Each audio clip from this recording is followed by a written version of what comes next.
রাজনীতি কোন দিকে যাচ্ছে এটা নিয়ে এখন বাংলাদেশের প্রায় সব মানুষের মধ্যে একটা চিন্তা, আসলে কোন দিকে যাইতেছে। এই যে বাংলাদেশে একটার পর একটা নতুন নতুন ঘটনা ঘটতেছে, ঘটনা প্রবাহ এমনভাবে হইতেছে যে এইটার সাথে মনে হয় এইটার লিঙ্ক, এইটার সাথে মনে হয় এইটার লিঙ্ক, আর কিছু কিছু স্বার্থান্বেষী মহল গোফে তা দিতেছে, এনসিপি গেল, এনসিপি আর্মির বিরুদ্ধে কথা কইছে, এইবার আর রক্ষা নাই। কেউ কেউ তো বলতেছে 7 দিনের মধ্যে বলে পোলাপান এগুলো সব অ্যারেস্ট হয়ে যাব। কিন্তু ভাই আমার তো মনে হয় না আর্মি এই ধরনের কোনো অ্যাকশনে যাবে। যে ঘটনাটা ঘটছে এটা যদি প্ল্যানিংও হয়ে থাকে হইতেও পারে, আমরা কিছু জানি না ভাই। কারণ প্ল্যানিং করে রাজনীতিতে খেলা সব পার্টি খেলে, তাই না? যেমনটি ধরেন কিছুদিন আগে মাহফুজ সাহেব জামাত সম্পর্কে একটা কটূক্তি করলো। তো মাহফুজ সাহেব যে কটূক্তিটা করলো আমরা সবাই জানি। এই সেই মাস্টার মাইন্ড মাহফুজ সাহেব ছাত্র শিবিরের সংগঠনের একজন কর্মী এবং একজন নেতা। সেখান থেকে উনি আসছেন জামায়াতে ইসলামীতে। যারা ছাত্র শিবিরে থাকে, আপনাদের অনেকের জ্ঞাতার্থে জানায় রাখি, যারা ছাত্র শিবিরে থাকে তাদের যখন ছাত্রত্ব শেষ হয়ে যায় তখন তারা জামাতে চলে যায়। তো উনি জামাত অনুসারী হইয়া কেন বলল আমাদের জামাত সম্পর্কে কটূক্তি? এটা একটা খেলা, অনেকেই বলতেছে, আমি বলি না। পুরো যারা রাজনীতি নিয়ে আলোচনা করেন তারা বুঝতেছে এবং তারা বলতেছে এটা একটা খেলা। এরকম খেলা আরো অনেক হবে। খেলা তো মাত্র শুরু, এখনো তো ইলেকশনের কোনো আওয়াজই দেয় নাই সরকার। এর আগে দেখবেন কত ঘটনা ঘটতেছে। এই যে বাংলাদেশে যতগুলা ইসলামী দল আছে, মানে ইসলামী সংগঠন আছে বা রাজনৈতিক দল আছে, এরা সবাই এই এনসিপিকে সাপোর্ট করবে বা অলরেডি করতেছে, কিন্তু পাবলিকলি আসতেছে না। অনেকেই বলতেছে এটা ওদের একটা নতুন গেম প্রসেস, এইভাবে ওরা খেলবে। কারণ মাঠে বিএনপি ছাড়া কোনো বড় দল নাই। এখন বিএনপি তো সত্যি কথা বলতে কি বন্ধুরা একটা বিরাট দল, মানে আওয়ামী লীগের পরে ওরাই একমাত্র দল যারা অনেক ক্ষমতা রাখে, যাদের অনেক অনুসারী আছে। জামাতের অবস্থাটা হয়েছে, জামাতকে আমরা গত 2 বারই দেখছি কারোর সাথে গাঁটবন্ধন ছাড়া জামাত আসতে পারে না। জামাত একা আসলে খুব একটা ভালো রেজাল্ট করতে পারে না, যদিও সেই প্রেক্ষাপট এখন বদলে গেছে। এখন মানুষের মধ্যে সেই আগের সে জামাতের প্রতি যে একটা মানে অনীহা ছিল সেটা চলে গেছে অনেকটা। এর পিছনে অনেকগুলো কারণ আছে, সেই অ্যানালিসিসগুলো আমি নাইবা করলাম। তবে জামাতের এখন যে পজিশন, বিএনপির পরে বাংলাদেশে জামাতের পজিশন, কিন্তু জামাত এককভাবে এতগুলো সিটে আসতে পারবে না। তাই কি করছে জামাত সমস্ত ইসলামী দলগুলো মিলা এনসিপির সাথে গাঠবন্ধন করছে। এবার আসেন এই ইসলামী দল কতগুলো, বাংলাদেশে কিন্তু অনেকগুলো ইসলামী দল আছে। আমি যদি নামগুলো পড়ি তাহলে আপনারা বুঝবেন কতগুলো ইসলামী দল বাংলাদেশে আছে।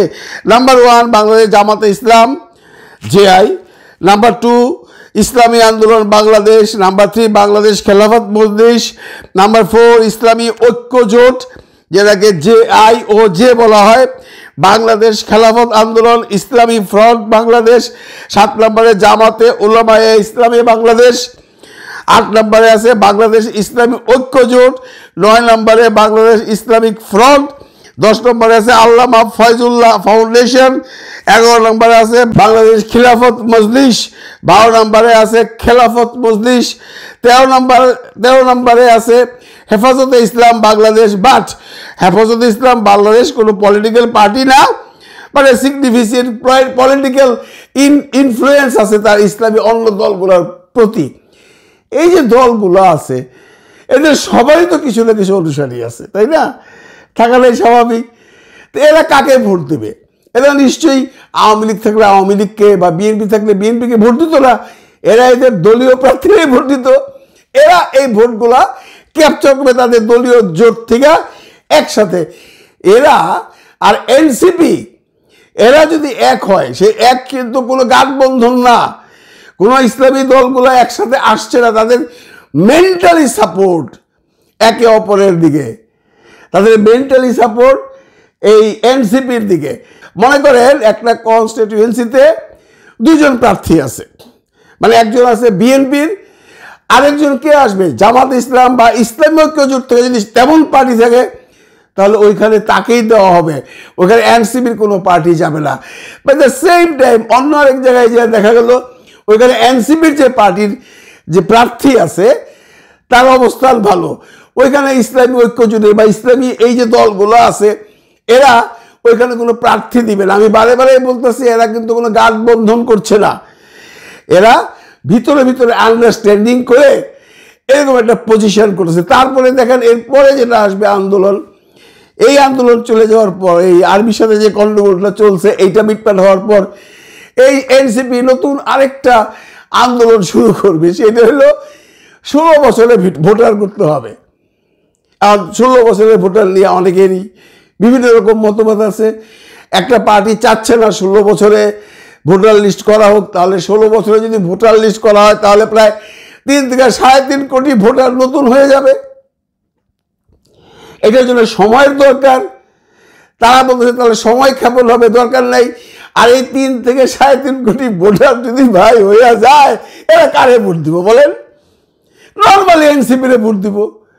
যদি ওরা কোনো ডাইরেক্ট পার্টিতে ইনভলভ না থাকে, মানে ইসলামিক কোনো সংগঠনের মধ্যে ইনভলভ না থাকে, তাহলে ওরা ভোট দেবে এনসিপিরে। বিকজ এটা একটা সহজাত প্রবৃত্তি মানুষের, যে ধরেন আমাদের যে ফিল্মে জায়েদ খান যখন সেক্রেটারি ছিল তখন যারে মেম্বার বানাইছে সে কিন্তু সবসময় জায়েদ খানকেই ভোট দেবে, কারণ ও ভাববে এই লোকটা আমার মেম্বার বানাইছে। এই যে 3 কোটি ছেলে পেলে যদি নতুন ভোটার হইতে পারে, এরা কারে ভোট দিবে? এরা কি একবার ভাববে না আমরা কাদের জন্য ভোটার হইলাম? নাহলে তো আমাদের নেক্সট ইলেকশন পর্যন্ত ওয়েট করতে হইতো, আবার 4 বছর 5 বছর পরে ইলেকশন হবে। আমাদেরকে তো এনসিপি এই ভোটিং পাওয়ারটা আইনা দিল, এরা সব এনসিপিতে ভোট দিবে। এবং এইটা নিয়ে আরেকটা নতুন আন্দোলন সামনে আসতেছে, যে এনসিপি চাইবে তার সাথে যারা একাট্টা আছে মানসিকভাবে তারাও বলবে হ্যাঁ আমরা চাই 16 বছর থেকে দেওয়া হোক। তখন সরকার হয়তো বা 16 থেকে 17তে আনবে, 18 থেকে কমায় দিতে পারে। এখন অনেকেই বলতেছে যে ভাই কেন হবে না, 16 বছরের যদি কিশোর গ্যাং যারা আছে ওরা যদি বিভিন্ন জায়গায় খুন খারাপি করতে পারে, রেপ করতে পারে, ডাকাতি করতে পারে, তাহলে ওরা ভোটার হইতে পারে না? 16 বছরে তো ওরা সব কিছুই করতেছে কিশোর গ্যাংরা। এটা একবার কেউ চিন্তা করেন না? চিন্তা করার সময় আসছে, এই চিন্তাগুলো আপনাদেরকে ঢুকাই দেবে এনসিপি। আপনারা যারা এনসিপিকে খুব আন্ডার এস্টিমেট করতেছেন তাদেরকে আমি এখন থেকেই বলে দিই, এত আন্ডার এস্টিমেট করেন না। আপনারা সবাই বলেন বা কিছু কিছু মানুষ বলেন, কিছু কিছু রাজনৈতিক নেতা বলেন পিচ্ছি পোলাবার লাগা টিপ দিলে দুধ পড়ে, এরা কি রাজনীতি করবো? ভাইরে এখন এদেরই সময়। আমার বয়স যা হয়েছে বা আপনার যা বয়স হয়েছে আমরাই খালি করবো, ইয়াংরা আসবে না।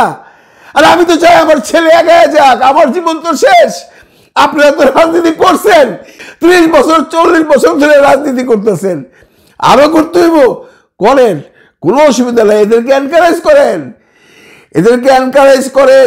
এরা এমন একটা জেনারেশন যে 36 দিনে একটা দেশকে স্বাধীন করে ফেলাইছে, 36 দিনে একটা এমন সরকারকে হিলায় ফেলাইছে যে সরকারকে 16 বছরে আমরা কেউ হিলাইতেই পারি নাই। এরা নামায় দিছে। এদের পাওয়ারটা দেখেন না, এদের মধ্যে উদ্যমতা দেখেন না, এদের মধ্যে সাহসটা দেখেন না। যে বর্ণনাটা আসিফ দিল যে টেলিভিশনে আইসা যমুনা টিভিতে কিভাবে প্রফেসর ডক্টর মোহাম্মদ ইউনূস স্যারকে আনলো, ওই সময় কার কার সাথে কথা বলছে, ওই সময় বাকি লোকগুলা কোথায় ছিলেন?